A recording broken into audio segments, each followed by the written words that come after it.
శ్రవణం ఒక క్రమ పద్ధతిలో క్రమం తప్పకుండా కొన్ని సంవత్సరాల పాటు శ్రోత్రియ బ్రహ్మనిష్ట అయినటువంటి ఆచార్యుని వద్ద శాస్త్ర అధ్యయనం చేయాలి.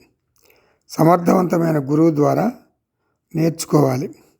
స్వంతంగా శాస్త్రం నేర్చుకోకూడదు.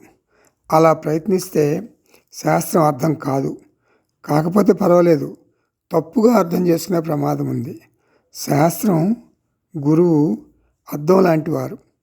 మన ముఖాన్ని మనం ప్రత్యక్షంగా చూసుకోలేం కాబట్టి ఏం చేస్తాం? అద్దంలో చూసుకుంటాం. బాహ్యంగా ఉన్న అద్దాన్ని చూస్తున్నట్లు అనిపిస్తుంది మనకి.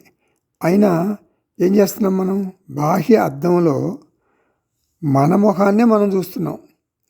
అలాగే మనం తెలుసుకోవాలంటే మనం ఒక ప్రత్యేకమైన దర్పణాన్ని ఉపయోగించాలి. ఏమిటది? దాన్ని గురు శాస్త్ర ఉపదేశం అంటారు. చూడటానికి శాస్త్రం గురువు బాహ్యంగా ఉన్నా కూడా ఆ బాహ్య దర్పణంలో మన ఆత్మస్వరూపాన్ని మనం తెలుసుకుంటాం. వేదాంత శ్రవణం ఆత్మజ్ఞానాన్ని కలుగజేస్తుంది, ఆత్మజ్ఞానాన్ని తొలగిస్తుంది.